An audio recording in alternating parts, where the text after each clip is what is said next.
Hi, welcome to AntiTribe 109, Property Taxes Theft. I am your host of AntiTribe, Investigations and Ritual Abuse, Fringe Concerns, Church Sex Predators, and Government Sex Predators. And as you saw from our opening, we have a lot of material to cover in tonight's episode, not the least of which is the recent increases in property taxes across the state of Utah. City of Roy yesterday advertised that it intends to pass a 55+% tax increase onto their property owners. And of course, if you're a renter, it's going to be externalized to you in the form of higher rent in a state where the cost of living is skyrocketing in every imaginable way. So my wife went to the grocery store today and had a case of sticker shock because today's little grocery run costs more than our grocery bill. That is when we go on Saturdays and we buy food for the next 2 weeks. Today's grocery run cost as much as that, and it was just a few items. At least, a year or two ago, when I first moved here, groceries were somewhat cheap. Shout out to Winco. I absolutely love Winco. The best thing about Utah, in my opinion, is Winco's Deli. Those chicken wings are delicious. Shout out to Jacob Isbell of the Church of Jesus Christ for turning me on to Winco Wings when I first came here on business over 3 years ago, actually. Shout out to Isbell, man. Great beard.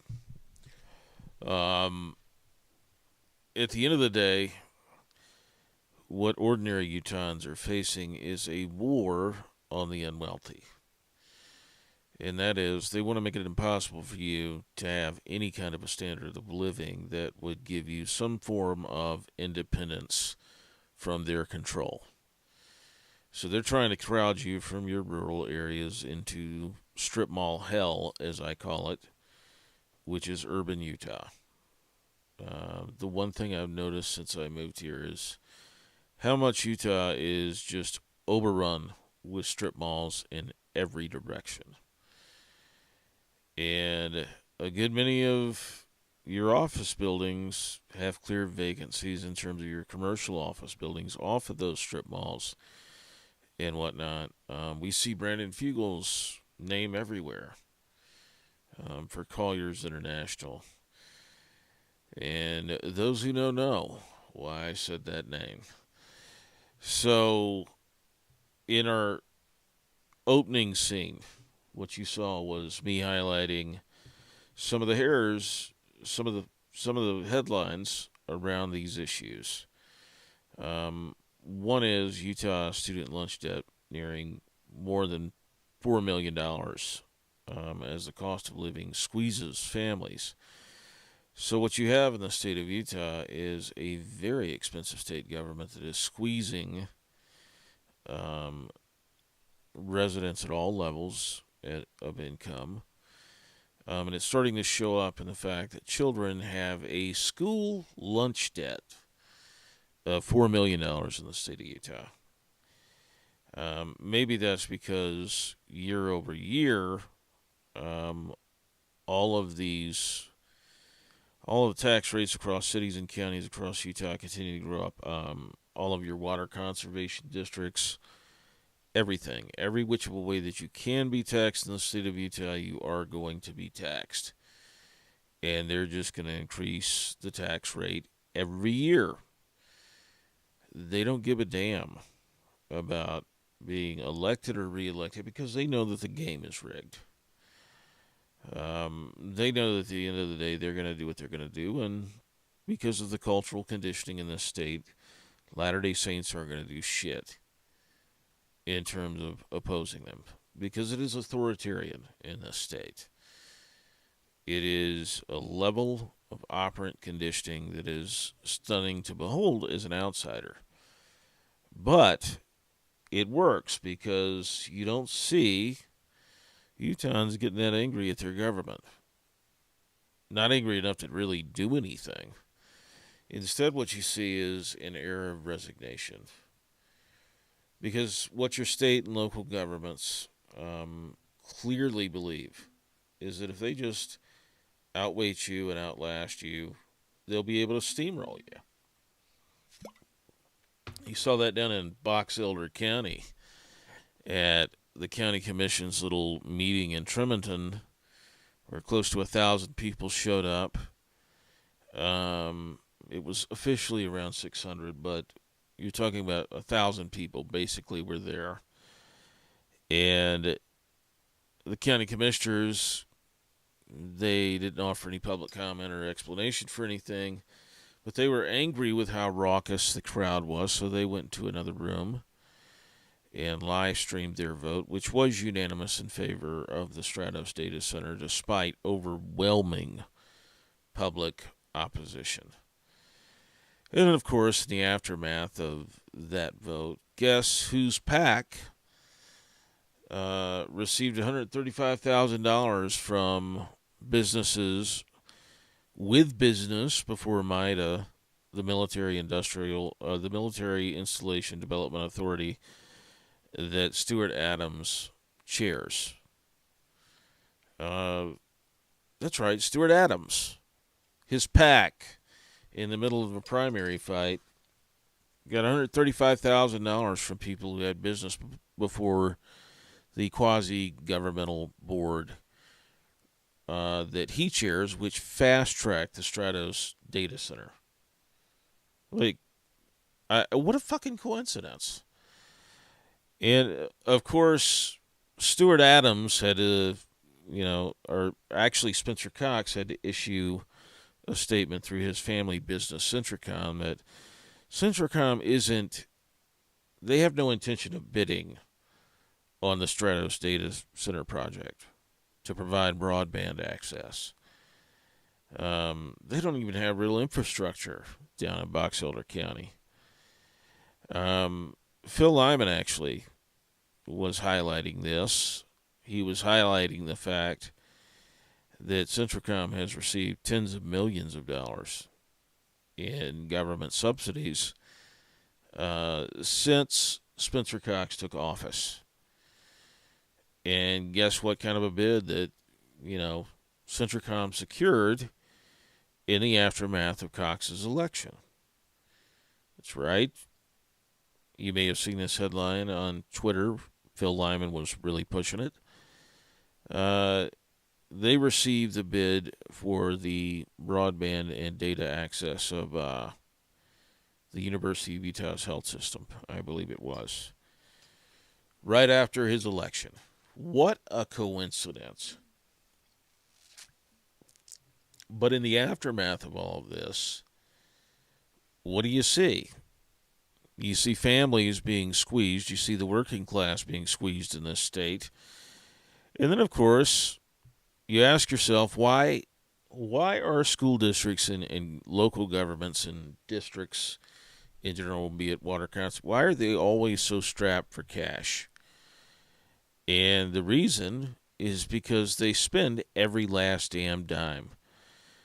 If you had the questionable expenditures, if you focused on that in the bottom corner of our opening screen, you would have seen a report that highlighted $22,000 for Minky Couture blankets by the Alpine District. I shit you not. That's $22,000 for Minky Couture blankets. That's what they spent your money on. That's why they're always short on cash. $35,000 at a Salt Lake Bees game by the Jordan School District.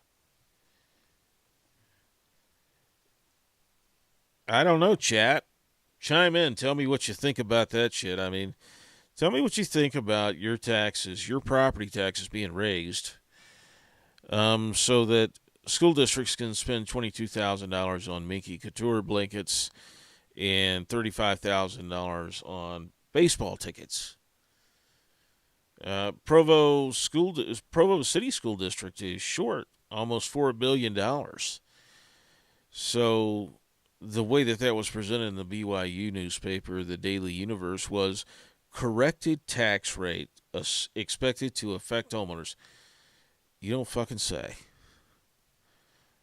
You don't say that working families and working people who are already experiencing the bite of inflation, experiencing the bite of gasoline at $5 a gallon. You don't think it's going to affect them? It's expected to affect them. You know, that is the dumbest headline, but it is so BYU. It's a tax error. Tax error left the Provo City School District short $3.7 million. Not their propensity for spending, $43,000 on catering and $10,000 a pop at the Marriott and all of the other things that these school districts waste money on. Tell me, it was a tax error. It wasn't a deliberate spending decision that led to these tax hikes. Not at all. Not at fucking all. If I sit here and I look at the fact that alongside these tax hikes on property taxes, we have a student lunch debt of $4 million. Maybe families just can't fucking afford to pay more in property taxes. But of course, these school districts and city districts and everything else, they're fine with that, because if you don't pay your property taxes, they'll just swoop in and take your fucking house. So you never really own your house. It's always perpetually mortgaged to the water district, to the school district, to the city, to the county, to the state. And if you don't pay those property taxes, they're going to take your home for a song because, let's say you're tight and everything and you're short a few $1,000s on your property taxes. Well, they'll come in and take your $600,000 home for that tax rate. That's what's going to happen. So you don't own your house. This is one of those things that you need to disabuse yourselves of. And like I said in a prior episode of AntiTribe, government spending is always welfare for the wealthy. Because guess who benefits from that government spending? Minky Couture, they damn sure benefited when the Alpine District took $22,000 of your money, if you're a taxpayer in Alpine, and they bought Minky Couture blankets. Bang up job on economic stimulus.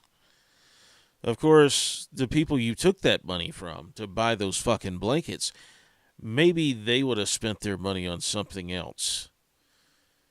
Like paying their kids' student lunches, as opposed to racking up $4 million in debt, because you're squeezing their nuts to get as much out of them as possible.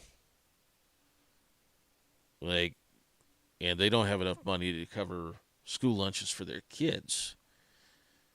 Maybe the fact that a lot of that student lunch debt is related to the fact that you keep flooding the school system with undocumented aliens or illegal aliens who are criminals the minute they step foot on U.S. soil and bypass the legal process for immigration. Maybe the fact that you're dumping them on our school systems without any kind of support or revenue, maybe they're the ones who are running up the bill here. Or maybe the families of the kids who pay for their student lunches are footing the bill for that increased expense, in the form of increased fees for student lunch. Because it's got to come from somewhere. And where does it always come from? From people who pay. People who pay get to subsidize those who do not pay. And most of us don't begrudge the poor student, like a student from a poor background, a free lunch or a reduced cost lunch. We don't do that. But here's the thing. We do begrudge our school officials revenue from our pockets when they're going to spend it on $22,000 of Minky Couture blankets or $35,000 worth of baseball tickets. Like, do they not comprehend how bad the optics are on this? Do they not see, like, hey, the reason we want to raise your property taxes by 55% down in Roy is because we do this kind of shit? And they're talking about, oh, inflation is so bad. Well, yeah. You don't think we already know that? Like, you don't think that we're already noticing the cost of inflation at the grocery store? Or the fact that gas is almost $5 a fucking gallon? You don't think we notice that? Yeah, we're feeling it too. But here's the thing about the government. They don't have any sensitivity to your financial predicament. They come with their hand out, and because they have monopoly power and they can take your home, they can hike your fucking taxes every whichable way. You don't own that home. It's perpetually mortgaged to them. Even if you don't have a child in schools, a child who's using those services in your household, or perhaps your child goes to private school, you still get to pay. You still get to pay all these property taxes for the schools and everything else, who are just going to take your money and spend it on baseball tickets and fucking Minky Couture blankets. Shit, I mean, why not? Every time I tell people government spending is always welfare for the wealthy, they always want to look at me like I'm cross-eyed. But you think Minky Couture needed $22,000 from the Alpine School District? Do you really?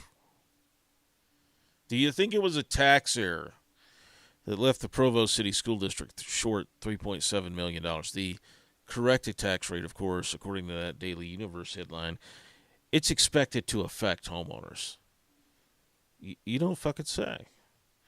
So these working families whose pockets you're robbing at the threat of confiscating their home if they don't pay,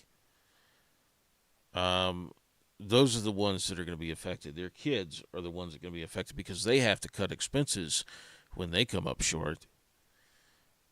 When you come up short by $3.7 million, I mean, that's a story in and of itself that should merit further investigation. It wasn't a fucking tax error. It was a deliberate spending decision. And that corrected tax rate, yeah, it's expected to affect homeowners. They're already pressed from all sides by the exploding cost of living, the exploding cost of housing.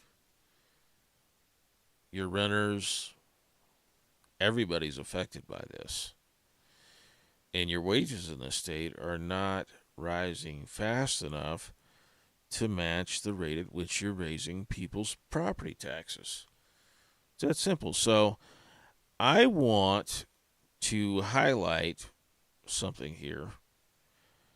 So I'm going to pull an image up on the screen here in a second. And I want to highlight something like this chart.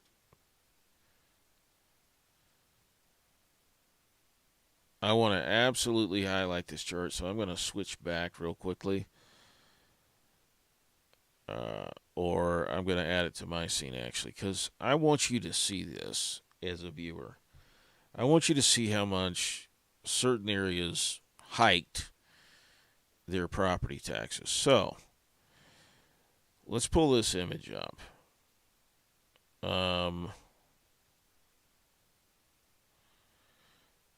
So you're going to see something come up, and it's going to cover my ugly mug here in a second.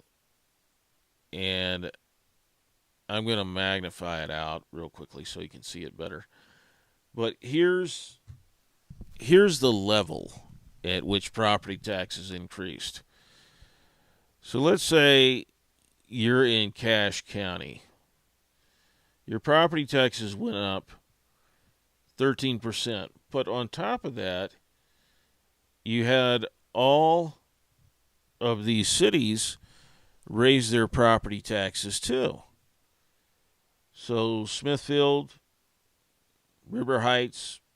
I mean, River Heights, you got between River Heights and Cache County, like you had 11.3%, 11.37%. If you lived in River Heights, that 11.37% was on top of the city's 29.2% increase. So what you're looking at is 40.57% tax increase here if you live in River Heights. If you're part of the Davis School District or Washington City, actually. Washington City had the audacity to increase their property tax rate by over 225%.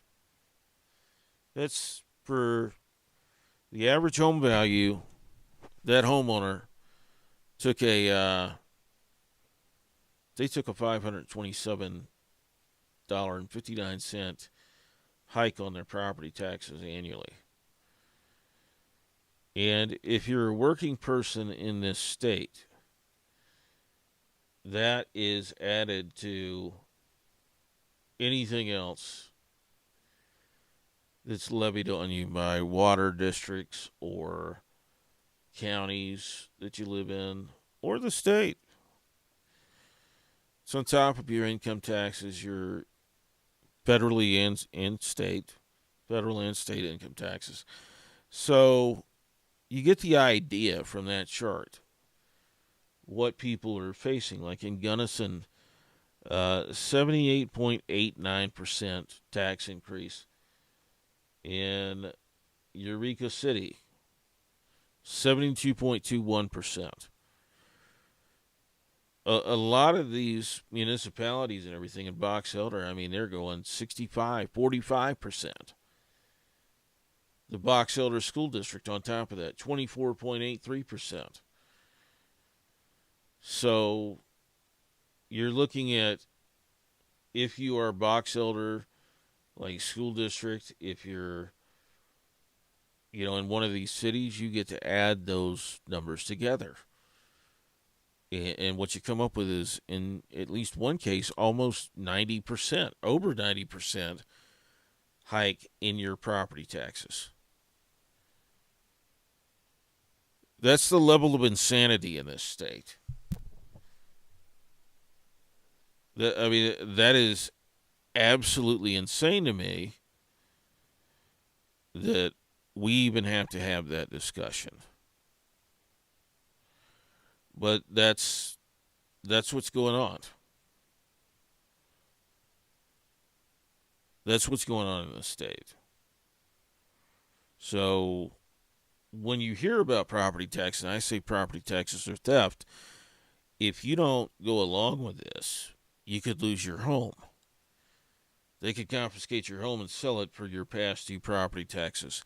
So your $500,000 house, if you come up short, there's no recourse. Anybody who pays that property tax let off gets your $500,000 home for a song. As long as the city and the county get their pound of flesh, or the school district get their pound of flesh, who gives a shit?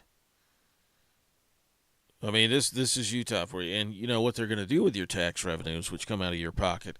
They're going to buy Minky Couture blankets and baseball tickets. Now, you may not be able to take your kids to a Salt Lake Bees game, but your kids' teachers, you can afford to send them if you're in the Jordan School District. And you have no choice in the matter. Because if you don't pay the money that they use to do all of that shit, you might lose your home. They might take your house from you. So we're going to have a little word from our sponsors for this episode. That is Minor Attracted Persons for Utah. And they're doing a special endorsement of two legislators in Utah that you will know very well. So enjoy the commercial break. We'll be back in a minute. Utah Minor Attracted Persons and Adult Attracted Minors. Our liberties are under attack, and in these trying times, it is vital that we stand with those who have stood with us. That's why we at Maps for Utah are standing with Stuart Adams and Todd Weiler in their campaign for Utah Governor and Lieutenant Governor in 2028. It's never too early to get behind the men who got behind us. Todd Weiler understood that child sex trafficking shouldn't be an offense that would result in a lifetime on the sex offender registry.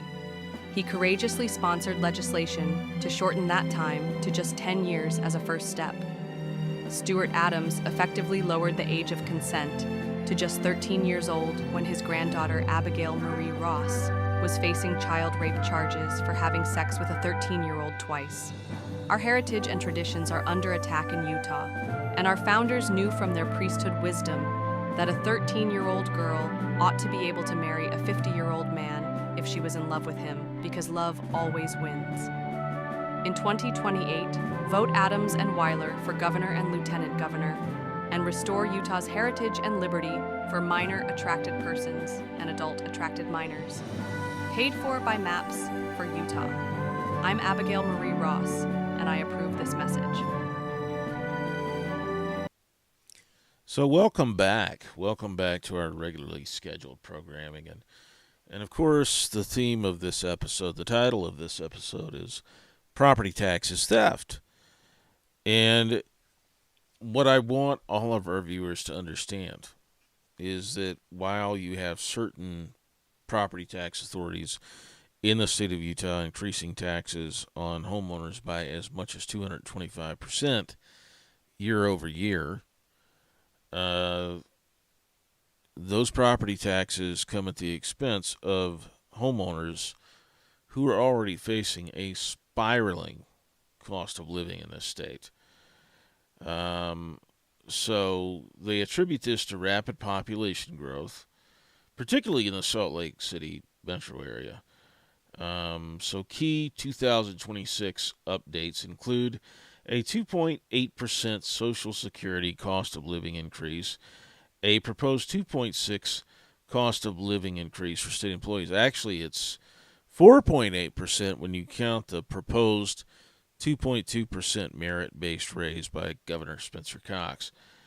And you have significant property taxes in Salt Lake County and elsewhere.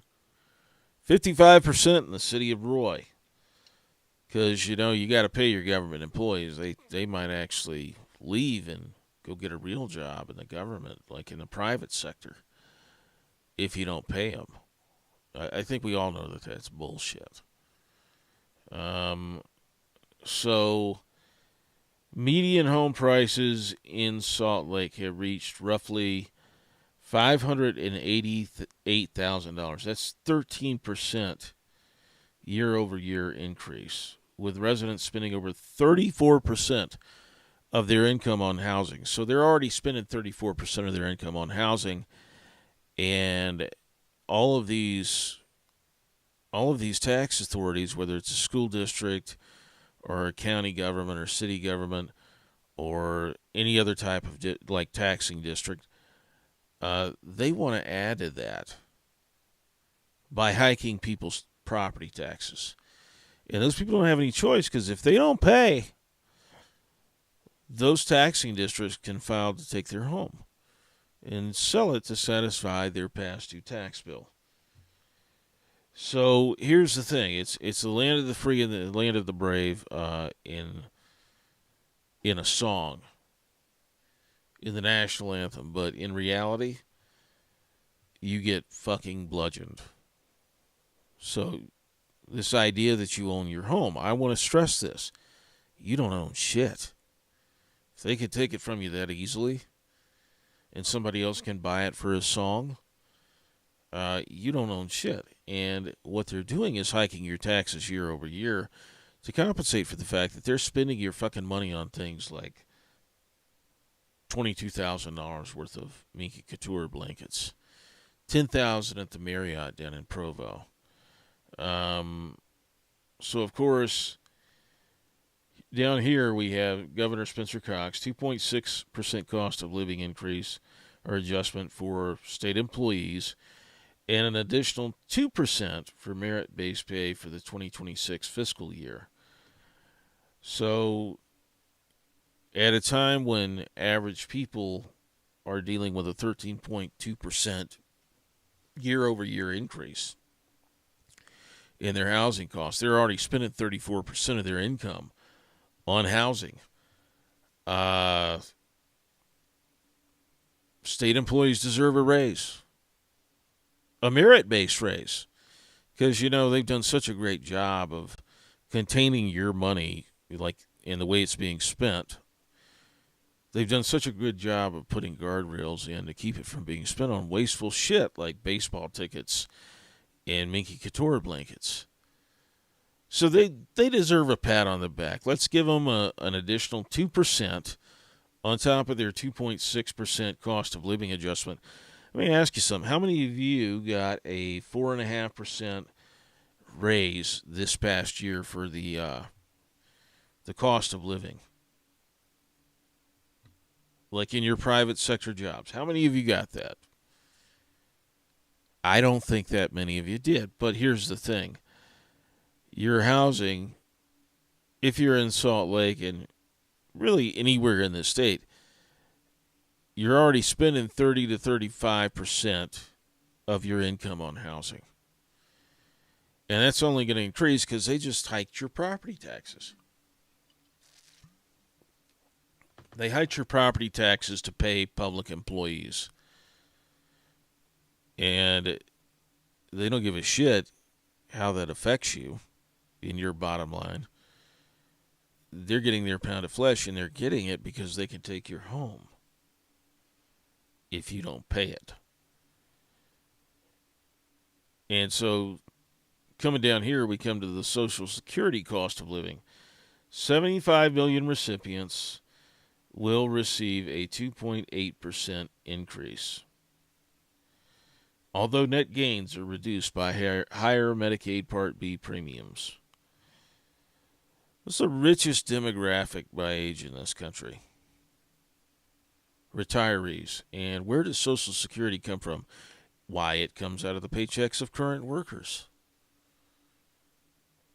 By my count, by my research, there's over 40,000 Americans who are millionaires and up. Some of them are billionaires, and they're receiving Social Security benefits. So current workers who have less money than this entire demographic, they're just starting out. They have their paychecks pilfered to fund Social Security benefits to millionaires and billionaires and people who have more money than them. It's a pay-as-you-go program, as they say. So the minute the money goes in the front door, it goes right out the back door. And what have I said repeatedly on AntiTribe? Government spending is always welfare for the wealthy. It's always the means by which the people who can least afford it are expected to subsidize those who can most afford it. Like, that's the way that this works. That's why you, as someone who's, in your 20s and 30s, you can't afford to buy a house.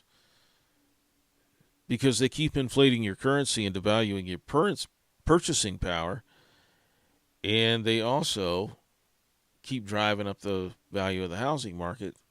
You'll never be able to buy a starter home. There is no such thing.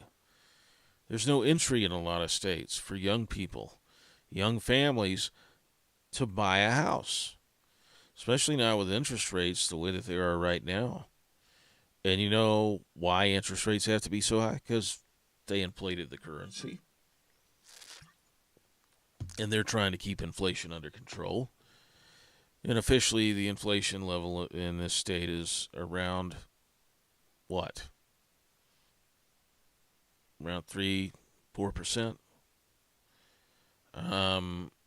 But when you see a 13% increase year over year in median home prices, you already know what the drill is. When you see what's happening with gas and food and just your day-to-day living expenses, you already know that the official inflation rate is bullshit. You can go to a site called shadowstats.com, which is where I go, and they have an official rate of inflation somewhere in the teens the last time I checked. And that's an improvement because it was in the 20% range. So if you want to look at inflation over at Shadow Stats, I mean, the last time they published their 1980 based in 2023, I think you have to subscribe to them now. They send you an email newsletter. But on their site, the 1980 based inflation, which is far more accurate than the post 1980s rate that the post 1980s formula that they used to calculate inflation, it was almost 20% in 2023. Most of the time, it runs more than double what the official rate of inflation is.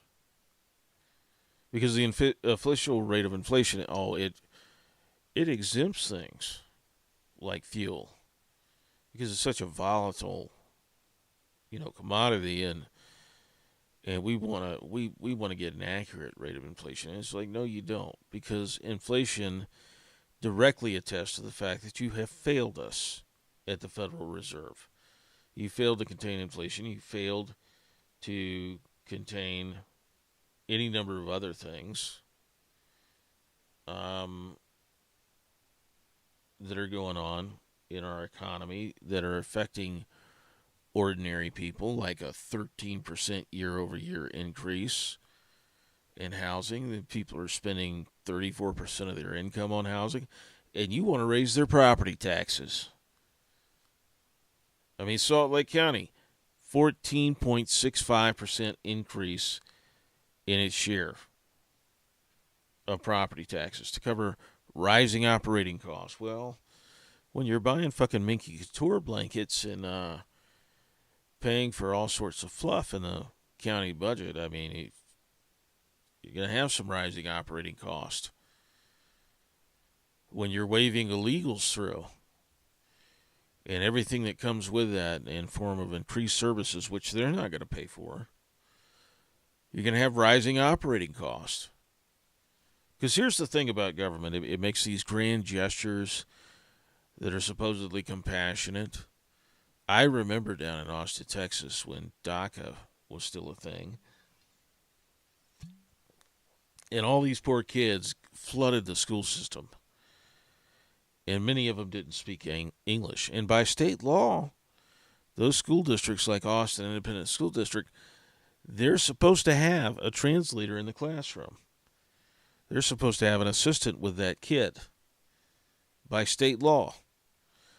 And of course they couldn't, because they had so many of them who were from places like Somalia or Afghanistan or Central and South America who didn't speak English at all.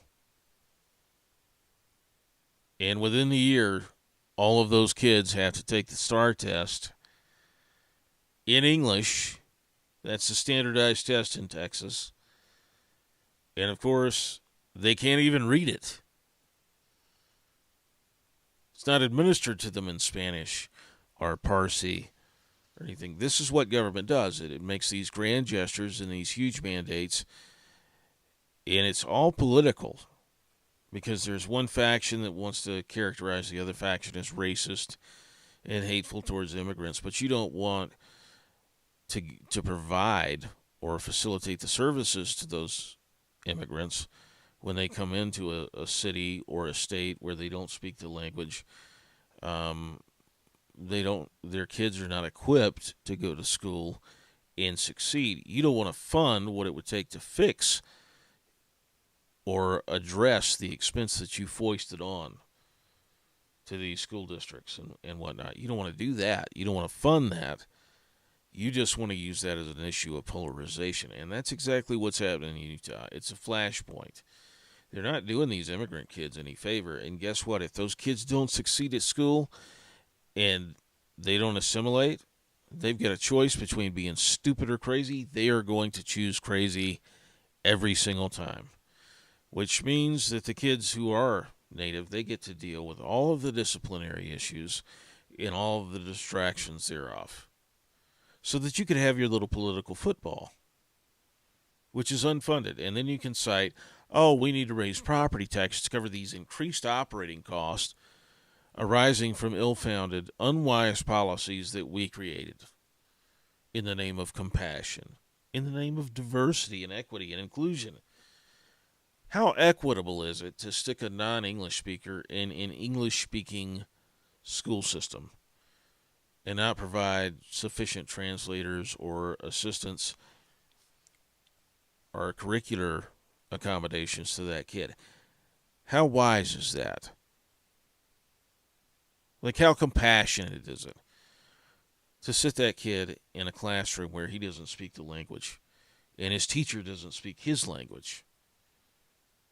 But hey, at least you look like you weren't racist. That's what these people do. And if you object to it and you say, hey, this is fucked up, you're a racist, you're a bigot, you hate immigrants, you hate brown and black people. And it's, no, I hate disorder in government. I hate policies that aren't funded, but which polarize people against each other so that you can have your little political football you can divide and conquer. That's what I hate. That's what every ordinary person with common sense hates. We know what you're doing, but because violence is off the table, you feel completely empowered to do it. Let's get down to brass tacks here.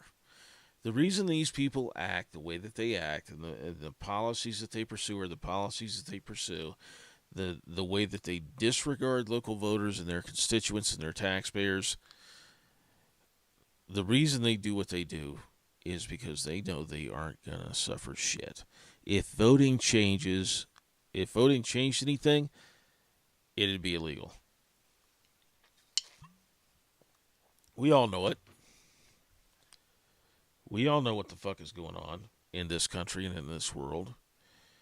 We all know that native-born populations, white, black, whatever, they're being displaced in favor of immigrants, and the issue of immigration is being used as a flashpoint politically. And it's exasperating these identity politics and racial tensions between ethnic groups that are here legally, that are citizens, because somehow they're supposed to find solidarity with this illegal or undocumented worker who's coming in to take their opportunities that their government is supposed to facilitate for them, whether they're black or white or brown. They're here legally, they're citizens, they're native born. Well, they're being pitted against this influx of undocumented immigrants, of illegal aliens who are being waved through by a lack of enforcement and also a demand. That's right, illegal immigration isn't a supply issue, it's a demand issue. And the demand comes from a few places. One is the donor class, which funds people like Stuart Adams by donating $135,000 to his PAC the day after Box Elder votes in the Stratos data center. Like, that's not a fucking coincidence. I'm sure there's plenty of other things going on behind the scenes. But what did I say? Campaign donations are always bribery? Exactly my point. They just can't do it in advance because then it would be obvious. So they do it the day after. The day after Stuart Adams, the chair of MITA, gets the Box Elder County Commission to vote yes on a Stratos data center that everybody in Box Elder County was opposed to, just about. Nobody showed up in support of that damn thing. The day after Box Elder approves it, Stuart Adams gets $135,000 donated to his PAC by businesses who have interest before MITA. What a shock. What a coincidence. In the meantime, average people get to pay 34% of their income on housing. And what do you think the Stratos data center, which is going to use twice the power as the entire state, is going to do to their utility bills? What do you think is going to happen to those people in Box Elder County and across the state as the power grid is stressed by this? What do you think is going to happen to your utility bills? Who do you think is going to pay higher taxes so that Stratos and O'Leary Digital, the guys behind Stratos, can get an 80% tax break? Oh, that's right, ordinary people who are already spending 34% of their income on housing in places like Salt Lake County.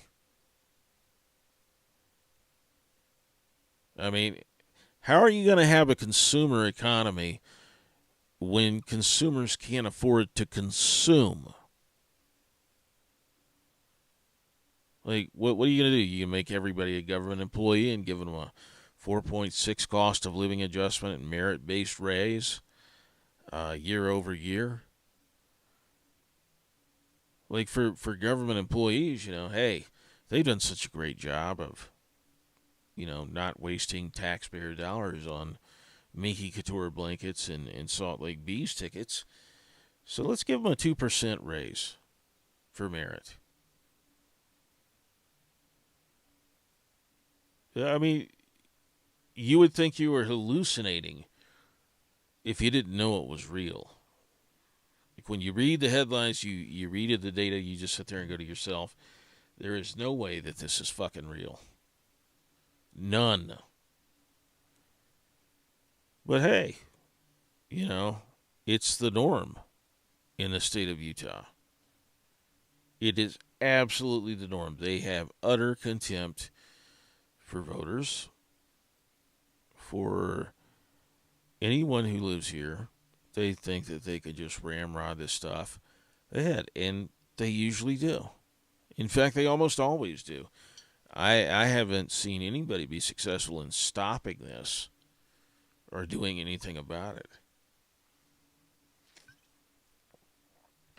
And honestly, it makes sense that the primary subject area that I deal with, which is sexual assault and sexual predators, it makes sense that this state and its citizens don't prioritize that because they don't even give a shit about their own bottom lines.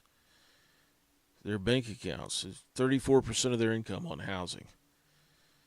They get to deal with, in some cases, 225% increases in their property taxes. I mean, do you think that's not a reason to get out in the streets? These double-digit, in some cases, triple-digit and change increases in your property taxes, where you get to pay hundreds of dollars or more a year on your property tax bill, in addition to all the other things that you get to pay for. $5 a gallon gasoline.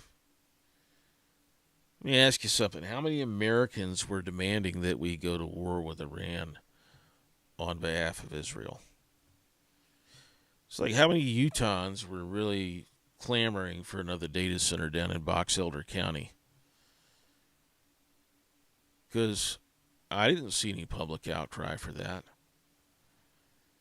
What I saw was a backdoor process where O'Leary Digital came into Utah, recognized that we had MITA, which is the Military Installation Development Authority, chaired by State Senate President Stuart Adams, who's accompanied by at least 2 other legislators on an 8-member board, 7 of which vote. Um, he went. Kevin O'Leary and O'Leary Digital went through MIDA, fast-tracked approval for that data center, and they thought, hey, nobody's going to show up in opposition to this. But 60 people showed up to a county commission meeting, got them to delay their vote, which was inevitable, a week. And then close to 1,000 people showed up and raised hell. And they still did it anyway. They aren't worried about you. They're not scared of you. You're scared of them. They're not scared of getting out of office. They know that whoever you elect in their place is going to do the same damn thing that they did. And like Stuart Adams, he got his $135,000 to his back to stay in office from companies that had business before MIDA, which he chairs. He's going to be spending your money without your consent for an unelected MIDA, a board that can levy taxes, redirect public funds for whatever purpose to benefit people like Kevin O'Leary and O'Leary Digital, who will own that Strata data center and who bear no obligation to you to use evaporative cooling or closed-loop cooling or anything to mitigate their use of your water, which is a common resource. That you're going to pay more for that, your water and sewer, as a result of that damn data center. That's to say nothing of the potential environmental damage. We've all seen those clips on the internet of those data centers and how they hum and make noise 24/7. So all of the surrounding residents of Box Elder County, that's what you have to look forward to. Like, your quality of life is screwed. You think those county commissioners are worried about you? They're not. They're worried for a little bit now because, they received some death threats. But in the state of Utah, there's an outcry online about the use of threats against those county commissioners. But what do you fucking expect? What do you expect when you just decimate people's lives? Like, they're already facing this spiraling or skyrocketing cost of living. Where in parts of Utah, people are spending over a third of their income on housing. And some people, really poor people, are spending half or more. That's the reality here. And so, of course, the Box Elder County Commissioners are crying their crocodile tears on social media and in the news media. Oh, our lives are being threatened. Our employees' lives are being threatened. Yeah, that's terrible, but so is what you did to your own voters and your own constituents. They did not want you to vote yes on that data center. And your hands were not tied. You could have voted no. But you chose to vote yes unanimously over the will of your own constituents. And you have basically turned over this entire process to an unelected board of individuals like Stuart Adams, who had this child rape statute changed to benefit his step-granddaughter, Abigail Marie Adams, an 18-year-old who fucked a 13-year-old. That is child rape in the state of Utah. And he changed the statute through his friend Kirk Cullimore and through other Utah legislators who voted to allow an 18-year-old who was still in high school at the time that they raped a kid under 14 to receive a lesser sentence. Oh, they're still in high school, so shit, we might as well make an exception, especially when one of them is the state Senate president's granddaughter. Like, I've said it before till I'm blue in the face. If Abigail Marie Ross had been 13 and an 18-year-old boy had raped her, Stuart Adams wouldn't have changed shit about that statute, regardless of whether or not that 18-year-old boy was still in high school. That wouldn't have been on his list of priorities. So on that note, we'll go to commercial 2 in our show. Enjoy this. I certainly do.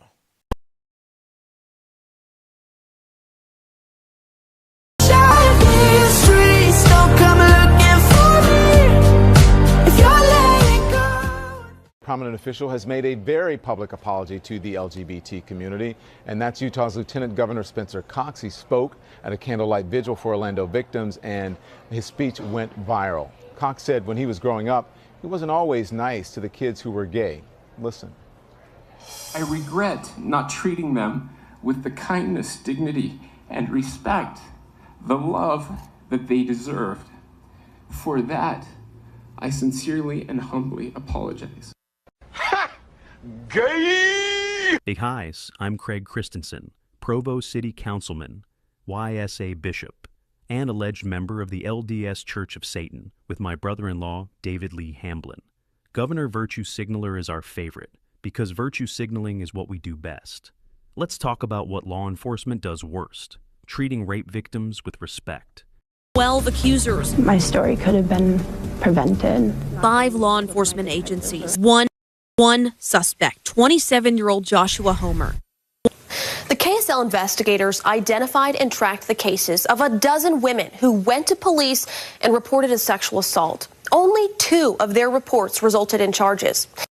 These cases represent women and girls who put their trust in Utah's justice system. And over, we found instances where police failed to fully investigate.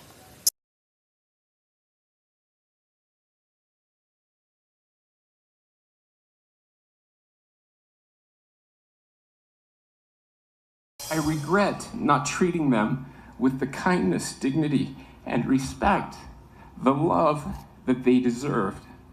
For that, I sincerely and humbly apologize. Oh, so just let it bring. I'll drive these streets, don't come looking for me. If you're letting go, then I'm gonna need more nights like these. So we're back. And as you saw, they don't have enough money to go after rapists when over a dozen victims report him across multiple jurisdictions because they're too busy spending your money on Minky Couture blankets. That's why the conviction rate in this state for rape is 2.97%. And when one of the rapists is the granddaughter of Stuart Adams, who is the chair of the MIDA board and the state Senate president, they just changed the state's child rape statute to accommodate that. And Abigail Marie Ross, who raped a 13-year-old boy, gets a lesser sentence as a result. Like, that's the reality of this state. They can't protect rape victims or enforce rape statutes or investigate crimes in the state. They're too fucking busy spending your money on Salt Lake Bees tickets and Minky Couture blankets. That's the reality. You don't have a functioning government in this state. And the governor who presided over all of this mess, Spencer Cox, he's ineffective. He's also illegally in office because he shouldn't have even been on the ballot. He forged signatures to qualify for that ballot. That's a verifiable fact. So he broke the law to get in office, and then he continued to steamroll you after the fact. And a lot of your elected officials in the state have the same conceit and arrogance and attitude that Spencer Cox has. So, welcome to Fuck Bowl. That's what the Utah Valley is. It is just one example after another of a government that has utter contempt for its citizens, and also a bunch of citizens who are afraid of their government, as opposed to their government being afraid of them. They do not give a shit about you. And they are actively trying to kill your bottom line. That's why you spend a third of your income or more on housing. And don't think it's just Utah. Okay? I don't want you to think that it's just Utah. I want you to realize that, almost 80% of Americans wanted the Epstein files released in their entirety. And they haven't been, even though there's a federal law compelling the government to release those files. So they're just blatantly breaking the law. And there was no real basis or real public outcry for our little latest military misadventure in Iran, which is just metastasized into one example of fuckery after another. Are you enjoying that $4 to $5 a gallon gasoline? Because you're really going to be enjoying it months from now, when all those tankers that are bottled up in the Strait of Hormuz stay bottled up in the Strait of Hormuz. When the real supply shock hits 6 months from now, and it metastasizes across every area of the economy, from agriculture to the price of your food because it costs more to transport your food to Walmart or Winco or whatever. You're really going to enjoy that policy failure. But hey, Trump's Commerce Secretary Howard Lutnick, he's making a killing off of those tariff refunds because he bought all the rights, or his sons at Cantor Fitzgerald bought all the rights to those tariff refunds. And so they're going to get all of that tariff revenue refunded to them. Like, maybe you didn't realize that when Donald Trump was announcing all of those tariffs. At the end of the day, he knew, and so did everybody close to him, that the courts were going to strike that down, which they did, and that anybody who was conniving enough to buy the rights to the refunds would make billions of dollars. So they paid, a fraction of what it cost companies who want certainty, so those companies sold the rights to those tariffs and the refunds to those tariffs to Howard Lutnick's sons over at Cantor Fitzgerald. And now they stand to make billions of dollars, which you're going to pay for. You're going to pay for the refunds. They always win, no matter the outcome. And when you're talking about an employer who has a governor who has the audacity to say that public employees, state employees, should get a 4.6% cost of living adjustment and a merit-based raise. That is, how many of you are getting a 4.6% cost of living adjustment and a merit raise? How many of you are getting that? From where I stand, you're going to pay more for your housing because they're going to levy more taxes on whatever little meager raise you do get. They are not afraid of you, and the problem is that so many of you have this attitude to decry and jump on the bandwagon every time some asshole in Box Elder County on the county commission whines, "Oh, we're better than that. Physical threats are never okay in politics." Well, actually they are, when they use the threat of confiscating your house to compel you to pay these property tax hikes. And the process that you might follow to repeal those property tax rights, well, that's going to take a while, if it ever succeeds, because the process is built to stifle your democratic will, not to realize it, not to see it put into action. If the process were designed to arrive at a democratic result, half the fucking policies in this state and this country wouldn't exist. If the process were built to realize the will of taxpayers, Alpine School District wouldn't have spent $22,000 of taxpayer money on Minky Couture blankets. And the Jordan School District wouldn't have spent $35,000 worth of taxpayer dollars from hardworking families on Salt Lake Bees tickets for teachers. And, of course, the multimillionaire owners of the Salt Lake Bees, they'll take you $35,000 because guess what? Government spending, as I've said time and time again, is always welfare for the wealthy. And the multi-million-dollar owners of Minky Couture, they'll take your $22,000. They'll take the Alpine District spending. The owners of the Marriott, they're going to take that $10,000 in taxpayer money spent by the Provo School District.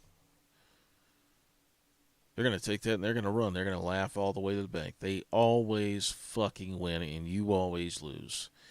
And the reason is because they're not scared of you.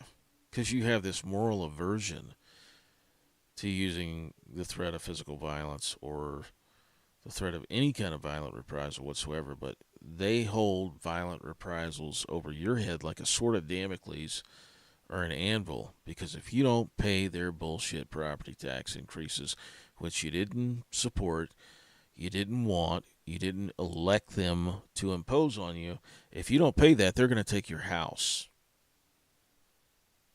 They're going to throw you in jail. And all you tenants out there who rent, your landlord comes to you with an extra, $500, $1,000 in rent increases over the year to make up for these property tax increases that he's being sacked with. Guess what? They're not afraid of you either. You don't actually own anything. And if you don't pay that rent increase, if you don't go along with that rent hike on your lease, you're not going to have a place to stay. And guess what Kirk Cullimore, the guy who Stuart Adams approached to change the child rape statute to accommodate his granddaughter, Abigail Marie Ross, after she raped a 13-year-old boy. Guess what Kirk Cullimore's business is? Debt collection. It's going after people, especially people who are being evicted from their apartments for not paying the bullshit fees and they can't afford the increased rent. He goes after them. That's his business. But hey, let's all jump on the bandwagon and condemn the Box Elder County Commissioners, receiving death threats. For a lot of people, the policy that they voted for, the outcome that they voted for, it's going to come at the expense of their lives and their ability to own a home, to afford their utilities, to give their children a better life. It's going to come at that expense. And if that isn't worth punching somebody in the nose, I don't know what is. I'm not saying that it's right to threaten their lives. That's a felony, and if you do it, you get caught, you're going to go to jail. You're going to go to prison. Because, again, the process is rigged in their favor. So it's not prudent of you to threaten anybody. And I would never encourage you to. But you know what? For those of you who are jumping on the bandwagon and expressing solidarity with the assholes who screwed a bunch of residents of Box Elder County and disregarded their clear Democratic preference, stop doing that shit. Those county commissioners don't have anything in common with you. They sold you out. Like, at the end of the day, you don't owe them anything, just like they didn't owe you anything when they voted unanimously for a data center that you didn't want. You think that they feel any obligation to you or your property or your well-being or your future prosperity or that of your children? No, they don't give a shit about you. Stuart Adams doesn't give a shit about you. He gives a shit about staying in office because he's a small man with a small mind. And that's why he got his $135,000 donated to his PAC the day after Box Elder voted yes on the Stratos Data Center. The day after those county commissioners voted yes, Stuart Adams got $135,000 to his PAC, which is going to help him stay in office. He gives a shit about you. He gives a shit about the people who put him in office. Because as I've said time and time again, campaign contributions are always bribery. You have less than 3% of this country which funds over 75% of elections. Like that's the reality in this state. That's the reality in this country. And of course, you put it all in context, and it's like people are shocked that this is going on. Did you not see what's in those Epstein files? What the elites think of you? What the elites are up to in their own private time? And of course, I'm not saying that any Box Elder County Commissioner rapes kids or eats infants or anything like that. I'm not saying that. But what I am saying is the same casual disregard that the people in those Epstein files demonstrate for humanity at large. That's the same disregard that your elected officials in this state have for you. They do not give a shit about you. And they look at you as existing for their gratification and their edification. They certainly don't have an attitude of servant leadership towards you. That this is public service. This is get what you can get while you can get it and get the fuck out. That's why bartenders in Congress become multimillionaires over a few election cycles. That's why some, and that applies to Lauren Boebert is just as well as it applies to AOC. That's why this happens. That's why AOC's campaign, which is $29 million, that's what it's cost so far. A reported $29 million for AOC to get elected.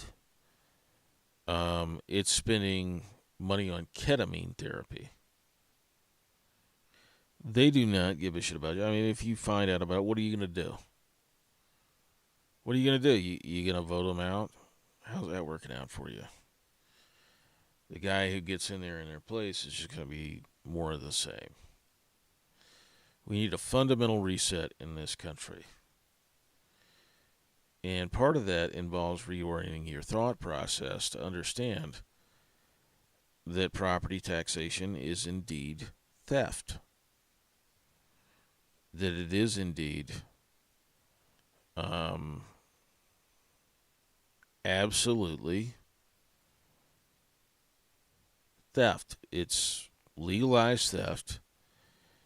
And ultimately, when you see these headlines popping up time and time again, I mean, whether it's your student lunch debt, $4 million. I mean, what are we paying taxes for when kids owe $4 million for their lunches? Or their families, like working families who can ill afford it. $4 million behind. And the reason it's reached that point is because we're all expected to pay for the policies, the ideological policies and fantasies of politicians who want to flood our schools with illegal immigrants' kids so that they can undercut us and then have us working for lower wages, but putting us in competition with undocumented labor. And by the way, they're going to take money out of our pockets to feed the children of undocumented immigrants who are here to undercut us at our jobs, provide competition for us that we shouldn't be in competition with at all in terms of competition for jobs or wages. They're using them to drive your wages down, but they're also creating a problem that causes them to have shortages because it costs money to feed their kids who are just warehoused in the schools. They're being babysat. They don't speak English. And the state isn't funding their education with accommodations for the fact that they don't speak English. They still have to take those standardized tests in English, even though they don't speak it and they don't read it and they don't comprehend it. They're just going to sit. They're going to be warehoused in those school districts because what it is, it's a glorified daycare. And then they're going to come to you with their hand out for the crisis that they've created here, the crisis that their donors have created by demanding undocumented labor to compete with native-born labor. They're going to come to you with their hands out and say, look, we're a little bit short here. We didn't think this policy through, or maybe we did, but we knew it was going to result in this, so we're just going to come, and we're going to take even more money out of your pocket. In the meantime, that undocumented laborer that you're in competition with, whose presence is driving your wages down through competition, that guy doesn't pay taxes the way that you pay taxes. He doesn't pay income tax. He might pay property tax if he buys a house, but he doesn't pay his taxes. And for black, brown, and white people who are here legally, who are native born, this has become an issue that you can ill afford to overlook. They are going to take more and more of your money until you're a serf. If you aren't already a serf. If you aren't already one of these poor bastards who's so strapped for cash by property tax increases and cost of living increases that you can't even afford to stay current on your child's lunch debt. Think about that. All the taxes you pay, you get to pay for their school lunch too. And the school lunches of kids who are here illegally. That's the reason it costs so much for your kid to eat at school, is because they're paying for all the other kids who are here illegally whose parents aren't ever going to pay for them. They're going to get free or reduced price lunches while you get fucking socked. Like that's the reality of it. And then Provo City School is going to come to their constituents and taxpayers, and they're going to say, hey, we're short $3.7 million. They're going to plead poverty after they spend $22,000 of your money on Miki Couture blankets and Salt Lake Bees tickets at $35,000. They're going to plead poverty to you, and they're going to hold their hands out and say, we need more of your money to fix this situation. They have no concept of accountability, and why should they? What are you going to do? You going to vote them out? That doesn't work. It doesn't fix shit. And they know it. They know they're never going to get their ass kicked. They're never going to get voted out of office. I mean, at the federal level, I said this on IRA or on AntiTribe 108. The rate of reelection for the U.S. Senate doesn't dip below 75%. And the only reason it gets that low is because people retire. Senators retire, they die in office. And for the House, it's 85% reelection rate. For the same reason, it only gets that low because members resign or because they die in office.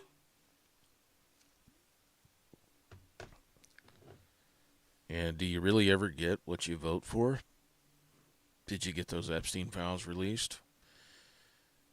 Did you have any sort of substantive change to your bottom line in terms of tax policy or cost of living or anything else that benefited you in the long term? Is your government doing what you elected it to do? How many of you, when you voted in 2024, were like, I want to go to war with Iran, and that's why I'm electing these people? How many of you had that as something you actually voted for?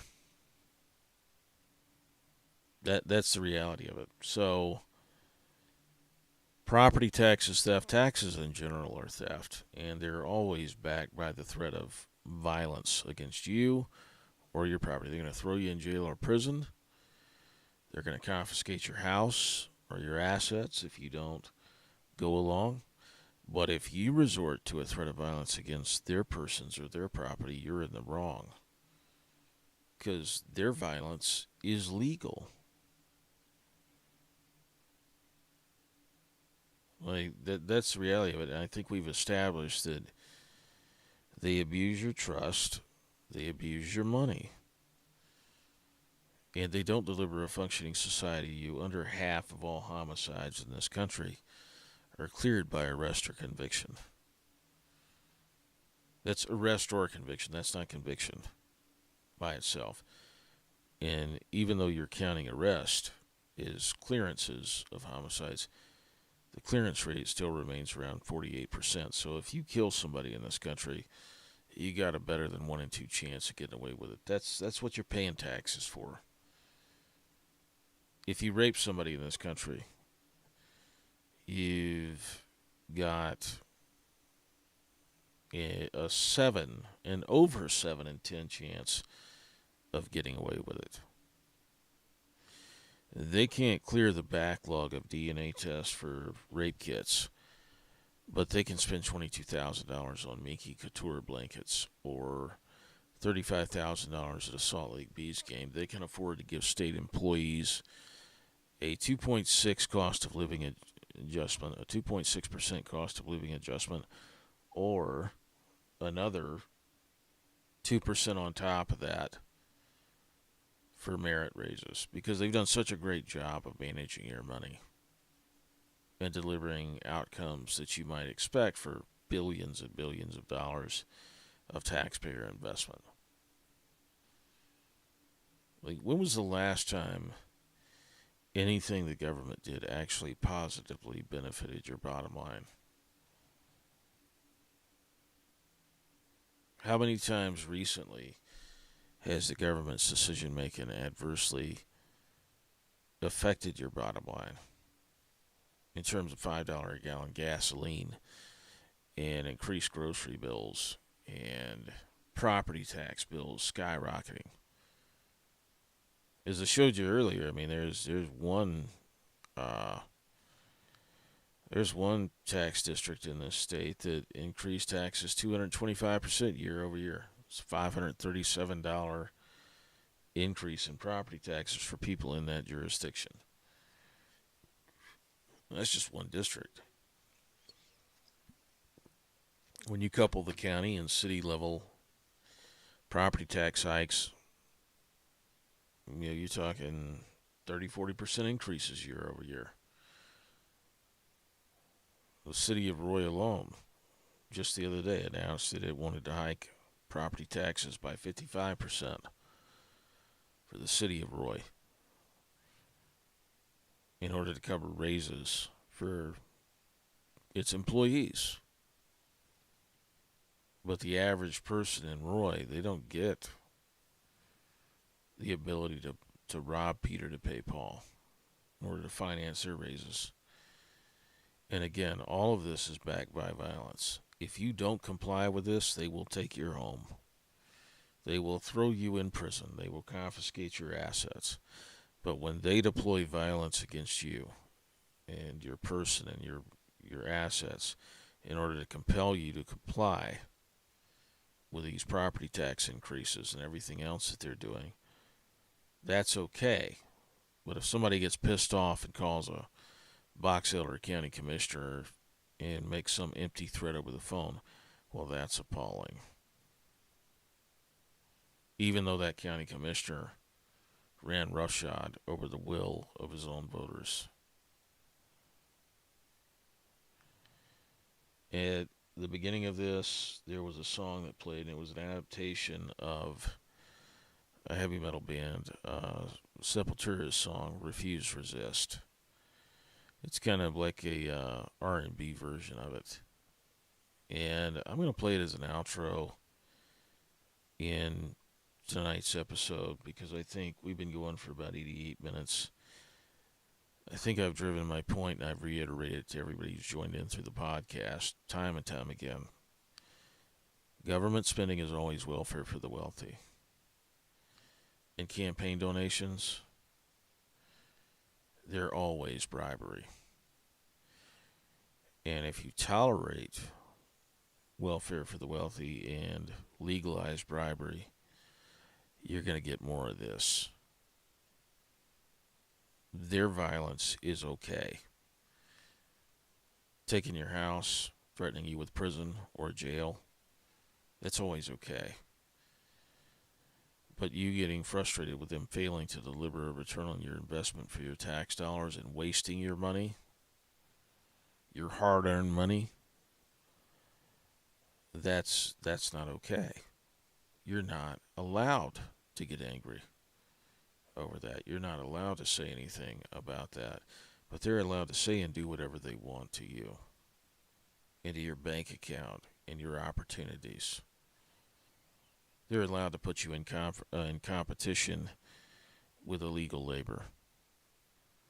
They're allowed to use schools that you pay for as daycares for illegal labor's children who don't speak English. They're allowed to turn our schools into their daycare to subsidize child care for the illegal labor that they're putting you in competition with. Every single person, every single business owner that hires illegals should face prosecution. It's illegal to do so. But they don't. Instead, you see our government wasting your resources by trying to physically deport millions of illegals, when you could just cut this off at the source by prosecuting the wealthy campaign donors who corrupt our legal process by blocking any enforcement or obstructing any enforcement of immigration law against them for hiring illegals. These people are traitors to you. They're traitors to the country. And they're the ones that you should go after. They're the ones you should insist on seeing prosecuted, not some brown or black person who's here illegally. They're here illegally because there's a demand for them to be here. And if you eliminate the demand, you eliminate the supply. They self-deport. It's far more efficient. It's far more cost-effective to go after the people who are hiring them and providing the demand for them here. But that's not going to happen, because this state and this country, the cost of corruption is everything that I've outlined here tonight. It's increased property tax burdens on you. It's increased cost of housing. It's an increased cost of living for you.